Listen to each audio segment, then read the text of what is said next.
The funny thing about cavemen is that they're still walking the earth, and they're a lot smarter than we give them credit for. This is my conversation with Mark Merriwether, Vorderbruggen. What if the truth came in a gel cap and we could just pop it in our mouths and forget about it? Well, it doesn't, and we can't. But we can laugh in the face of reality while plotting our survival. Welcome to the Truth Tastes Funny podcast. I am your host, Hersh Rephun, and if my guests can handle the truth, so can you. Open wide, folks. Here it comes.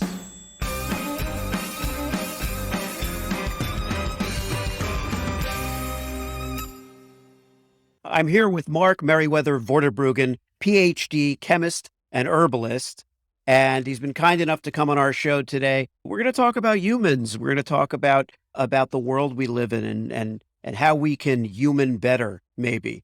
Mark, welcome to the show. Wonderful. Thank you. Thank you for having me. And I love the fact that you say how we can human better, because that's what I'm all about. Right on. Well, tell me your story. Let's go back as early as you could possibly remember. Tell your story from the very, very beginning. Okay. I was born in central Minnesota in a small farming community up there. My earliest memories are actually out collecting dandelion greens and other wild plants with my mom, my dad, my aunts, uncles, grandparents, things like that. My parents were children of the Great Depression. They're both in their late 80s now. And one of the ways the small farming communities got through that terrible time was through their knowledge of wild edible plants. And so we'd be out there to put things in a little more perspective while we were out there every day. So my older brother is just barely 10 months older than me. And my younger brother is 13 months younger than me. So your parents weren't just picking berries. No. So they had three boys, all, basically It's Irish triplets is what we call it. Okay. But, got it. Yeah. So they found if they took us out in the woods every day, we would get worn out and they could have some peace. And so it was a way of expending our energy, but at the same time, through the osmosis of what they were telling us while we were out there, we just learned all these wild edible and medicinal plants that people used for not just generations, but for tens of thousands of years. When you're born, if you're born a scientist, you know you were born a scientist. So I knew from as early as I can remember, I was a scientist.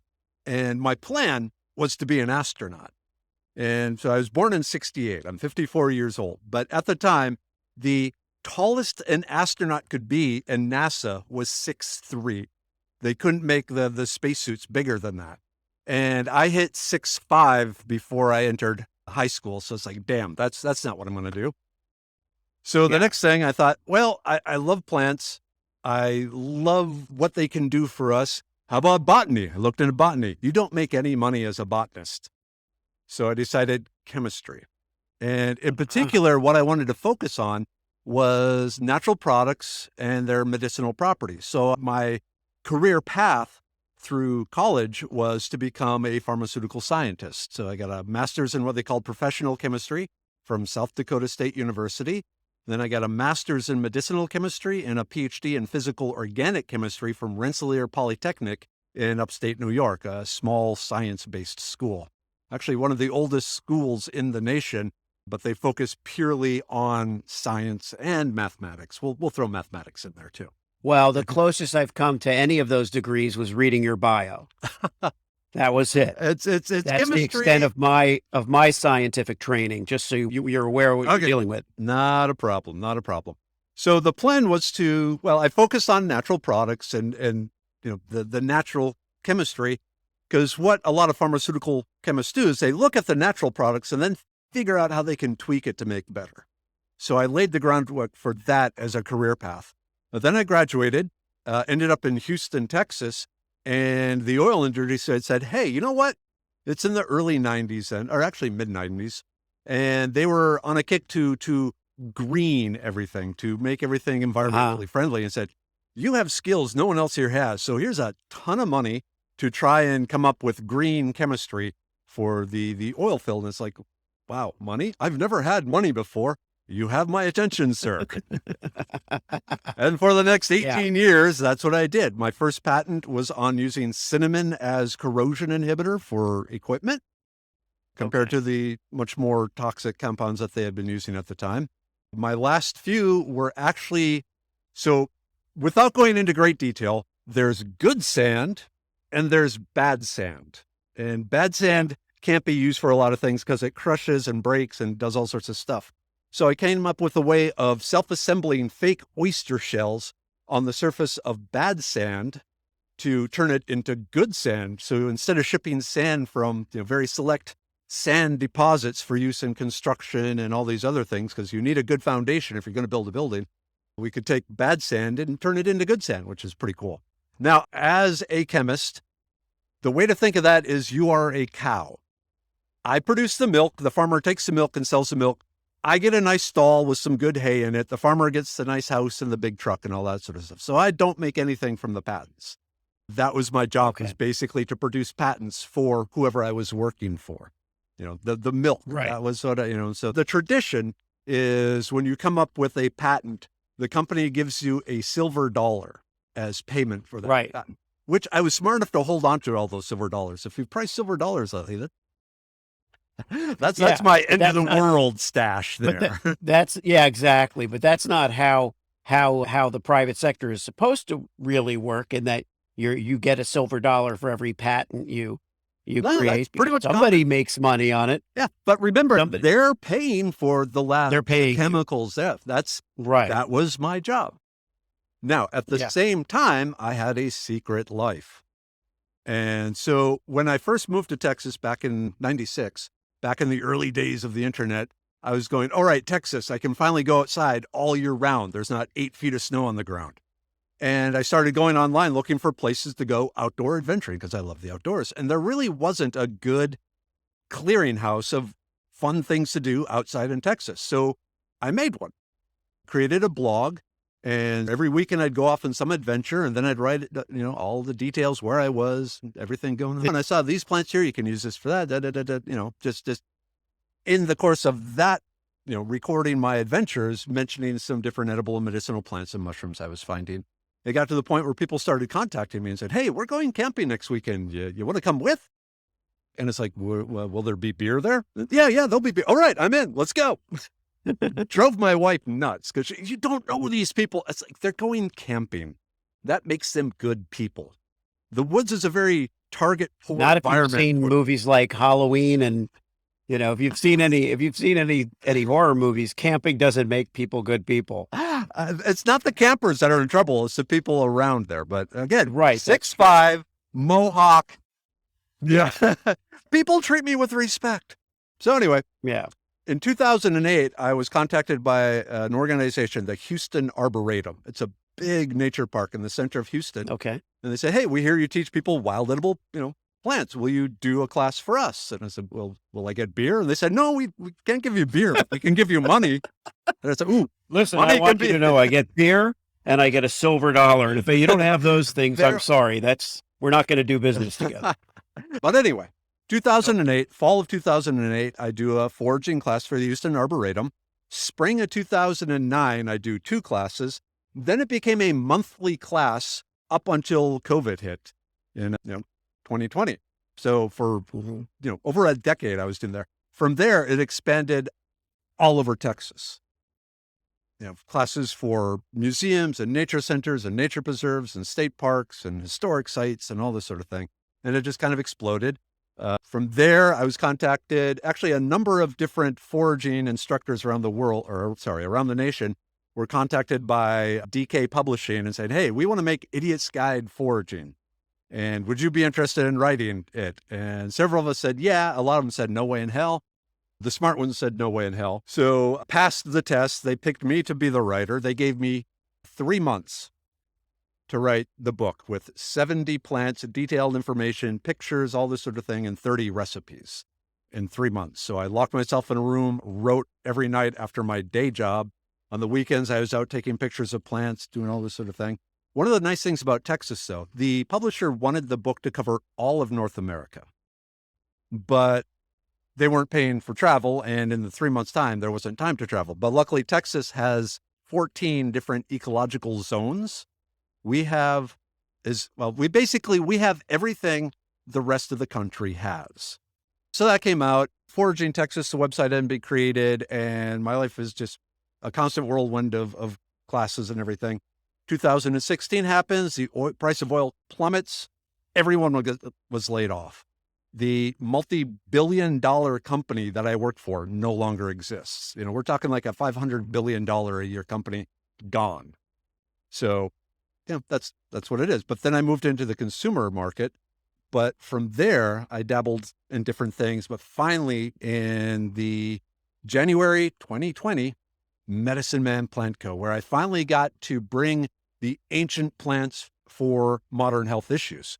But more than that, I bill myself now like a professional caveman or a preacher of cavemanosity. My goal is to help people incorporate caveman activities into their life, because a lot of our modern health issues, diabetes, attention deficit disorder, high blood pressure, anxiety, depression, are really due to the fact that our body no longer is in the world it evolved to survive in. We've done all sorts of things to the world that have made it more comfortable and convenient, but in doing so, we lost some very important activities and actions and input into our body, and that has led to a lot of health issues. So that's what I really want to talk about. And me too, because this makes a lot of sense to me, especially now that, I'm talking to more and more people about ways we can do better in the world we're in today.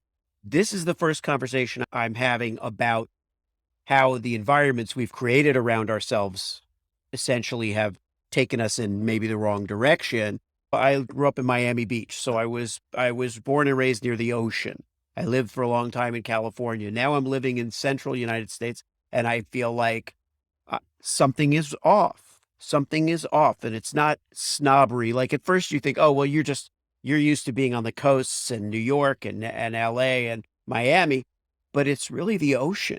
What I've realized that I am confused, and I'm functional, but I'm confused and discombobulated, disoriented away from the ocean. It affects my ability to really just think in a very natural and relaxed way. But go ahead and continue on this journey. All right. I'm going to give you some choices here because there's lots of things we can talk about. We can talk about how going outside strengthens the immune system. We can talk about how walking on uneven ground has all sorts of health benefits. We can talk about how throwing things at stuff has all sorts of health benefits. We can talk about how borrowing a cup of flour from your neighbor has all sorts of health benefits, because it all boils back to our caveman, tribal, ancestral, evolutionary roots. Borrowing flour from a neighbor. Let's go a little deeper on that. Okay, there's a thing in your brain that says if you do a favor for someone, that person is a friend, even if you don't know them, or even if they're an enemy. If an enemy comes to me, hey, can I borrow your pencil before a test? Yeah, okay, here. It causes a switch in your brain to put that person in the friend category. We are a tribal people. We are evolved to have a group around us, a close-knit group. Basically, 150 people is what they found. The brain can keep 150 people, the information of 150 people in our brain at a time. Once you get beyond 150 people, you start to have stranger danger feelings. But 150 people. But right now, how many people really know 150 other people? You tangentially at work and so forth.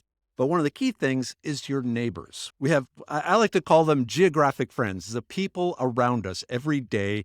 We should be interacting with them. That's how we evolved. There's all sorts of health benefits, especially for the brain. They've shown by interacting with people on a repeated basis. Strengthens the immune system, increases the dopamine and serotonin in your brain and all this sort of thing. So how does borrowing flour, like I said, if you don't know your neighbors, someday you go, I really need to know the neighbors. Go over, knock on their door, and say, hey, I don't mean to bother you, but I started cooking. I need a cup of flour. Can you help me out? Do you have a cup of flour I can borrow? And usually they go, Yeah. yeah, okay, yeah, sure, I got flour or sugar or coffee, something.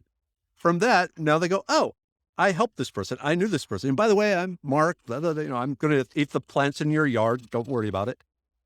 But you use that as the stepping stone. And then like a few days later, you swing by with some homemade cookies or some beer. Say, hey, I just want to let you know how much I appreciated you helping me out there. And if you ever need anything, let me know. And you just start doing that. And you start building the connections. Let's say you have an older neighbor, you see them out mowing the lawn. You say, hey, dude, let me do this for you. Just as a nice thing that, just as a, here's a beer, sit in the shade. Let me finish mowing the lawn for you. Just because we need, we're all on this planet together. But you use that giving and requesting to rewire the brain to say, this person is part of my tribe. And it does great things in the neighborhood. Here in Houston, we have a problem with hurricanes and flooding. And so one of the things they found that the neighborhoods where the neighbors know each other get through those events much easier with less stress and trauma than the neighborhoods where it's all brand new and no one knows each other. And it's just this nightmare. We live in a world where now we're striving to have thousands of followers or thousands of contacts. And but do we really trust any of them, and do any of them trust us? Or do we really know any of them? Do any of them know us? Celebrities are trying to capitalize in many ways on their notoriety by opening OnlyFans and Cameo and all these apps that allow them to give their audience access that they don't really have, but it's all fictional. So borrowing a cup of sugar is real, and there's no risk. Saying to the elderly neighbor, let me finish mowing your lawn for you, is a low risk interaction because it establishes trust. There was a joke my father used to tell. It looks like it's going to rain. And this guy goes to his neighbor's house because he doesn't have an umbrella. As he's walking over there, he goes, you know what, though? I don't know if Dave's going to be so willing to lend me his umbrella. I don't know about asking for this umbrella that's starting to thunder. And, intuitively, Dave's already thought, maybe Jimmy's coming over to get an umbrella. I know he doesn't have an umbrella, and he gets his umbrella ready. But by the time Jimmy gets over to Dave's house, he's so worked up. And Dave opens the door and he goes, Jimmy, how you doing? And Jimmy says, shove your umbrella up your ass. We get ourselves in such a froth that we don't accept the generosity of others. We're so wrapped up in what we think is a bigger picture that we forget this small picture of the humanity. And I tell people, if your neighbor came to you asking for a cup of sugar or flour, would you treat them rudely? Right. Would you get out of it? No, you would be nice to them. That's how they're going to treat you, unless it's a really jerk of a neighbor. But even then, you got a shot, Where do you think hatred and fear really come from? Like what? Hatred comes from fear. One of the things we did evolve is, the whole concept of stranger danger. There's some really interesting studies that show that the foods we ate and still eat impart a certain odor on the tribe. And so if someone did not have that odor, they were not part of your tribe. And so they were viewed with suspicion because they were after the same resources that you were after. And you were trying to protect your 150 people, and they're trying to protect their 150 people. And clashes began. What about elitism? I've never really considered that. And from an evolutionary point of view, that really didn't come into play until we figured out agriculture and had a way of storing calories. At that point, once you could store calories, some people just kind of naturally gravitated to the role of being in charge of the storage. And that led to the whole, layers of society. If you look at a lot of the still hunter-gatherer groups that are around nowadays, they're still a lot more even-keeled. Yeah. So maybe it's an extension of survival, going back to that hatred and fear thing. They're afraid that if they don't hoard for themselves, other people are going to, I'm just trying to look at the corporate and this structure that we're not getting out of. that we're not getting free of is ultimately not designed for our survival anyway. It's really designed for the survival of a very small group of people. So well, not one could argue it is survival of the fittest, which is pretty much the history of every creature on the planet. Yeah. Going back, let's talk about hoarding here for a second. And you mentioned the hoarding the food so others can't get it. Right. Obesity and our craving of sugar and calories and carbohydrates. Most of our evolutionary period, and we're still evolving, but most of that, we were on the edge of starvation. So those that evolved sensory, nerves in their gut that said, ooh, this food you're eating is high in calories. Eat as much of it as you can because you don't know when you're going to get this again. So just gorge yourself on it. And that was a very critical part of survival way back then.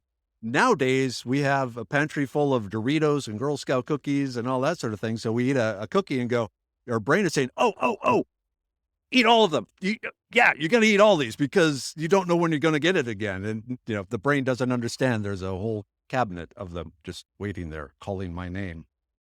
So we have a society that's, committed on one level to educating or should be really committed to, depending on where in the culture you find yourself, committed to educating its youth, right? Educating people and teaching things like sharing and tolerance. And yet here we are in 2022 struggling ferociously with even the most basic civil issues. It is hardwired in. We are fighting our fundamental programming. And what's nice about us is we can do that. Yeah. Well, in the professional caveman ethos, what are some things we can do that not only improve our physical well-being, but our emotional health and our worldview? Simplest thing, get outside. Just walk around, especially in nature. It's 104 out here in Houston right now, but I spend as much time as possible out in the, I got my standing desk out here. I got an Ethernet cable going into the house, but there's different things. I mentioned earlier how the immune system strengthens. So life is about energy and how best to use the limited amount of energy a body has. You might have been heard from economics and opportunity cost. If you buy one thing, you no longer have the resources to do something else. So this played a role in evolution. One thing they've shown that when we are in our home, whether it be a house, a cave, a teepee, whatever, our immune system kind of ratchets down some. And then when we go outside, it kicks in and goes on kind of a high alert.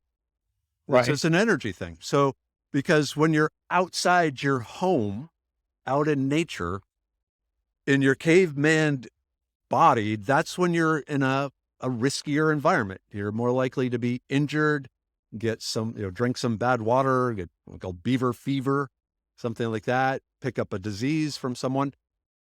And so by only having the immune system on high alert when you're outside, actually then allowed energy to be used elsewhere for all sorts of other things. So when they closed everything down and said everyone had to stay inside when the whole COVID thing started, it's like, are you nuts? That's completely ignoring the vitamin D issues. Just getting outside strengthens our immune system. That's how we evolved. Right. To me, the idea that, when it happened, it was still winter. And here I was in the Midwest. I was just waiting for the weather to get better so that something was telling me, just at least you need to be outside. You don't have to be outside 50, deep in a space with people, but you have to be outside.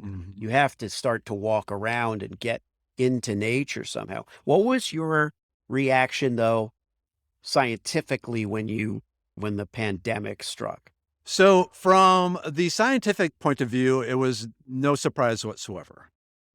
Okay. I mean, there's been a history of pandemics and, especially with international travel and, crowding of slums and everything, there are some really nasty petri dishes in the world. And anything that really becomes virulent there is not going to stay there. So the initial thought was, it's about time. I remember reading and learning about the Spanish flu after World War I, the Black Plague. That was the one time when the population actually noticeably dipped on the planet, things like that. So it wasn't much of a surprise. But at the same time, the response to it once we started getting information on it and who was in danger compared to how, everything was reacting to it, it seemed like this doesn't make sense.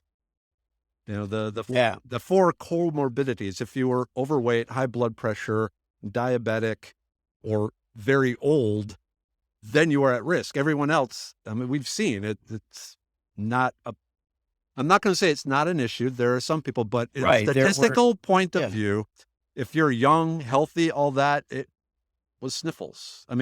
Fossey, he's 78? He came down with COVID just last week.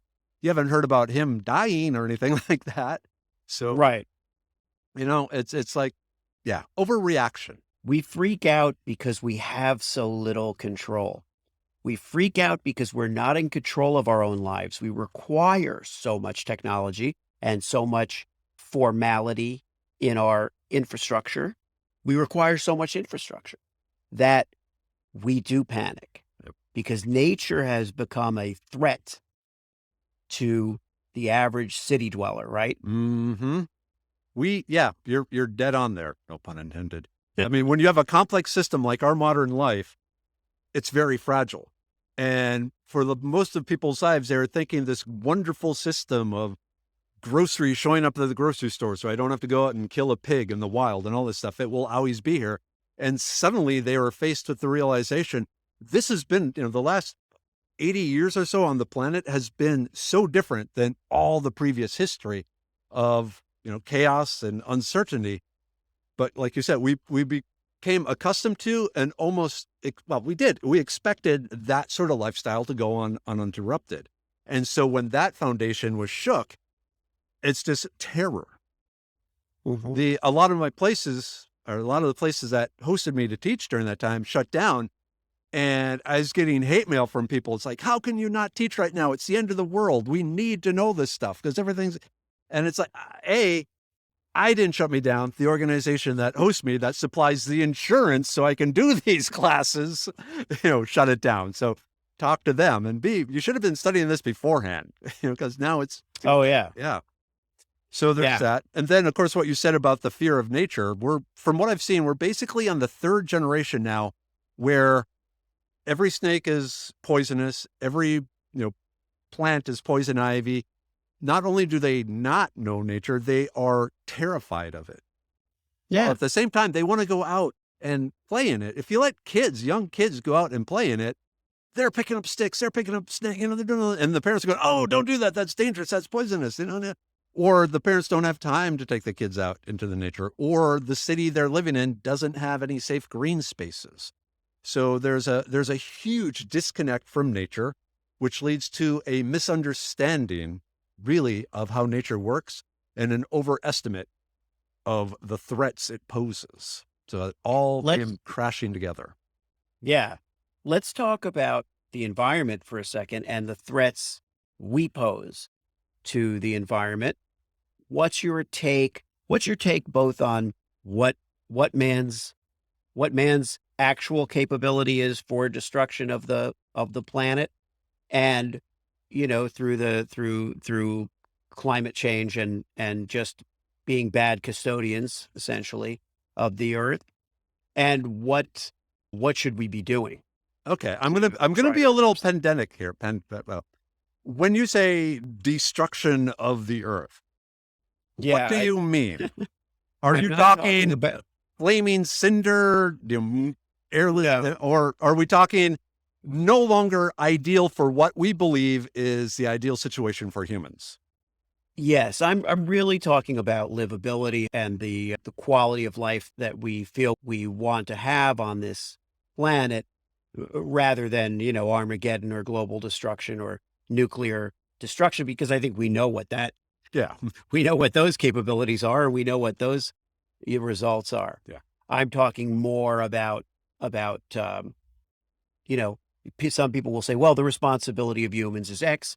The effect we can have is this. The impact we can have is this, and the preventative or reversal course we could take is this. And so your sense, your point of view. I'm going to go a little Socratic here. Okay, so I'm going to ask you to imagine something, and I want you to tell me how you picture this.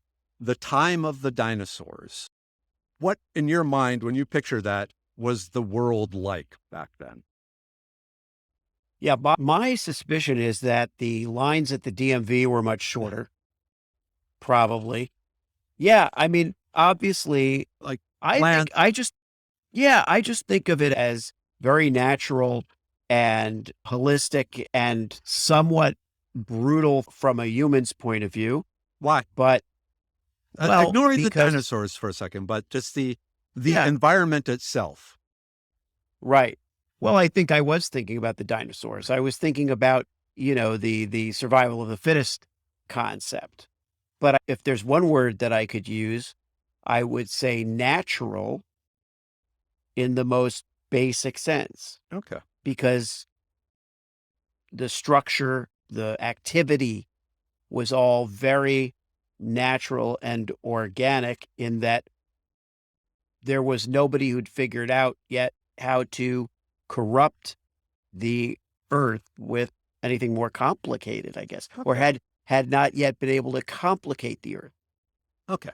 So let's go with climate change and carbon dioxide. That's when you hear, they're like carbon dioxide causes Sure. climate change. The parts per million, how much carbon dioxide, molecules of carbon dioxide is in the atmosphere versus all the other molecules floating around. Right now, it just recently crossed over 400 parts per million. What do you think it was back in the dinosaur times? Zero? 0 parts per. 1,700 parts per million. So, Right. More than 10 times bigger. Yeah. Right. So huge amount. It was a green paradise. One of the things they're looking at the satellite changes in the earth over time, and the plants themselves are actually loving what's going on. Places that hadn't been green for thousands of years are starting to green up again because plants love the carbon dioxide. They're taking that carbon dioxide and they're going, I'm not revealing any secrets here, but one of the very common things with the people that grow marijuana plants, like in greenhouses and stuff, is they have tanks of carbon dioxide that they just flood the greenhouse with to up the amount of carbon dioxide because they get much more lush plants that way. Right. So the correlation, going back to the 1,700 parts per million of carbon dioxide, that was volcanoes, mainly volcanoes. We still got volcanoes. The point I'm going toward, well, let's, it sounds like I'm going sideways here for a second. The people telling you about global warming, especially the big names, do things like build multiple mansions along the coast, which they're saying in 10 years will be flooded. Yet they're spending tens of millions of dollars on these big mansions. You would think if they earned that much money, they would be smart enough to go, Iowa, I should live in Iowa. Right. But they're not. So are they foolish? Are they have that much money that they can just burn it? Most of them are big into charities and so forth. Bill Gates comes to mind. So, I mean, there's a disconnect there. Mm-hmm. Yeah. So, and like right now, I recently saw a thing that talked about the amount of materials needed to be mined for the different types of power, like coal, oil, nuclear power, solar, hydroelectric, wind. And especially when it comes to solar, it's a huge amount of materials that are required. And so there's like a number of Germany, you might have seen in the news, Germany, they're in the process of firing up a bunch of coal burning power plants because they shut down their nuclear power plants because nuclear is bad. They were getting the gas from Russia. And then Russia said, hoo, we have, right. And so they were left with just going back to coal. So right. Well, where this takes me, Merriwether, is the thought about, nuclear, because we know nuclear power may not be bad in and of itself. Nuclear war is bad. Yeah. So one of the questions that I had been thinking in approaching our interview was, why do human beings fuck everything up? Like, what is it about us that, because yes, we can look at it from the point of view of, we need to get outside more. We need to get more in touch with nature.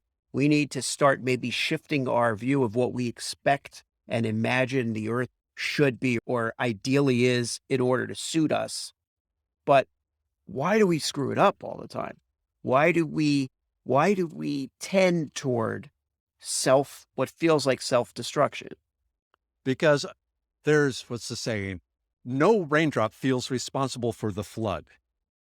Every human is trying to just take care of themselves, give the best life they can, for their children and things like that. There's an evolutionary drive. It's not just humans. If you think a bottle of beer, what is beer? It is live yeast that ate the sugars from malted, grains and excreted alcohol to the point where they poisoned their environment to the point where the yeast could no longer live. So we are, every time we're cracking a beer or a bottle of wine, we are drinking a failed civilization that destroyed its own ecosystem. If you give rats a bunch of food, they breed uncontrollably, devour all the food, and then they crash. Same with deer. There's a wonderful book, the Sandhill Chronicles by Leopold. He was the founder of the Sierra Club. And he has a big chapter on there that when they killed the grizzlies out in the West, in the Rockies, when they killed up the grizzlies and the wolves, suddenly the deer population exploded and they stripped the mountains of plants. So it's just this innate thing. When there are resources available, we go, there are resources available. I am good. I am happy. Let's have some kids. Let's keep doing what we're doing because apparently it's working, until it's not. So it's not just humans. It's anyone that is given, any creature that's given the resources it needs to survive, it will exploit them to the tragic end. There's never been anything that has a self-limiting level on it. Right. So that's not encouraging, but it's the reality. That's why space travel and Mars and, all that stuff. We want to diversify where we're living to give us a better shot, in my opinion. Yeah. So that we can hop on the next wave, basically. And use those resources up. This is going away. Let's hop on asteroid mining, the amount of resources, the lithium and all the minerals you need for the batteries that we need for the electric cars that they want to replace the gas cars with. I mean, the amount of that is going to be its own ecological disaster. So if we can get it from off the earth, that helps kind of protect the earth. Copper, power lines. So as a professional caveman, what are your priorities right now? Supplying as much of the food for my family as I can from my little plot of land, and basically teaching others to do that, how to interact with nature in a sustainable manner. One of the big things I teach is foraging ethics. And I tell people, if I feel like the Texas ecosystems are being decimated by foragers, I'm shutting everything down. They've already seen this happen in places like California and New York, where foraging became big. A lot of fancy restaurants like to offer, only here, only now dishes with foraged goods. And you can, show up at the back door of these restaurants with a grocery bag of Greenbrier and say $50, and they give you $50, no questions asked. So there's a big problem with wild plant rustling going on.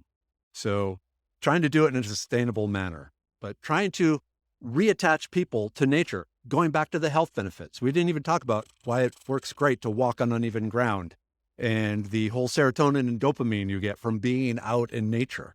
So by getting them reconnected to nature and understanding the true value of nature, not just lip service. I mean, kids these days you got to love nature as they sit on their couch and play video games and are not actually allowed in nature. If they're not allowed in nature, if they don't, if it's something that's supposed to be scary and poisonous, screw that, Yeah, so the self-sufficiency in nature is another level. You could say, oh, go look at something beautiful. Go outside and look at something beautiful as though it's a painting. Mm. That's one step, but the foraging aspect, the actual digging in there and doing something outside, that's connecting. Yep. That's the difference between observing nature and connecting with nature. Learning there's food here, there's medicine here. Yeah. Once they start understanding, it's not just a pretty picture, like you said. It is a medicine cabinet and a pantry.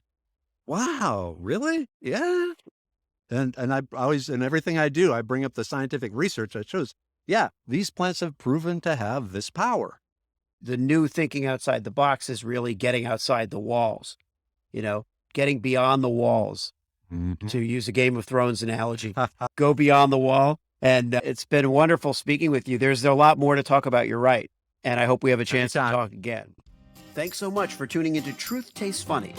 If you enjoyed the experience, please leave a 5-star review and share this podcast with your friends.